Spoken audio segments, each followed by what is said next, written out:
وہ عورت روز اس نوجوان کو دیکھتی لیکن وہ بغیر اس کی طرف دیکھے سر جھکا کر اس کی گلی سے گزر جاتا۔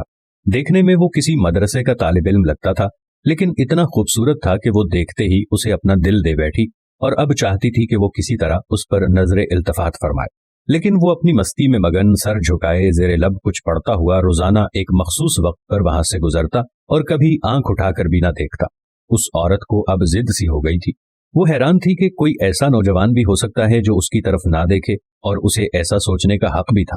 وہ اپنے علاقے کی سب سے امیر اور خوبصورت عورت تھی، خوبصورت اتنی کہ جب وہ باہر نکلتی تو لوگ اسے بے اختیار دیکھنے پر مجبور ہو جاتے۔ اسے حیرت تھی کہ جس کی خوبصورتی کو دیکھنے کے لیے لوگ ترستے ہیں، وہ خود کسی کو پسند کرے اور وہ مائل نہ ہو، اس کی طرف دیکھنا گوارا نہ کرے۔ اپنی انا کی شکست اور خوبصورتی کی توہین پر وہ پاگل ہو گئی اور کوئی ایسا منصوبہ سوچنے لگی جس سے وہ اس نوجوان کو حاصل کر سکے اور اس کا غرور توڑ سکے۔ آخر کار شیطان نے اسے ایک ایسا طریقہ سمجھا دیا جس میں پھنس کر وہ نوجوان اس کی بات مانے بنا رہ ہی نہیں سکتا تھا۔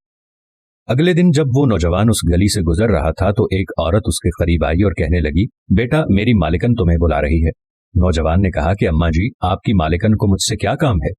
اس عورت نے کہا کہ بیٹا اس نے تم سے کوئی مسئلہ پوچھنا ہے، وہ مجبور ہے، خود باہر نہیں آ سکتی۔ نوجوان اس عورت کے ساتھ چلا گیا۔ اس کے وہم و گمان میں بھی نہیں تھا کہ جو عورت اسے بلا رہی ہے اس کا منصوبہ کیا ہے، وہ کیا چاہتی ہے۔ وہ تو اپنی فطرتی سادہ دلی کی وجہ سے اس کی مدد کرنے کے لیے چلا گیا۔ اس کے ذہن میں تھا کہ شاید کوئی بوڑھی عورت ہے جو اپنی کسی معذوری کی وجہ سے باہر آنے سے قاصر ہے۔ نوکرانی نے اسے ایک کمرے میں بٹھایا اور انتظار کرنے کا کہہ کر چلی گئی۔ تھوڑی دیر بعد کمرے میں وہی عورت داخل ہوئی۔ نوجوان نے بے اختیار اپنی نظریں جھکا لیں کیونکہ اندر آنے والی عورت بہت خوبصورت تھی۔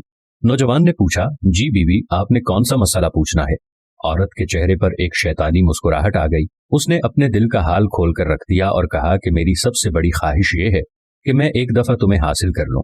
نوجوان یہ بات سن کر کانپ گیا اور کہنے لگا کہ اللہ کی بندی، اللہ سے ڈرو، کیوں گناہ کی طرف مائل ہو رہی ہو؟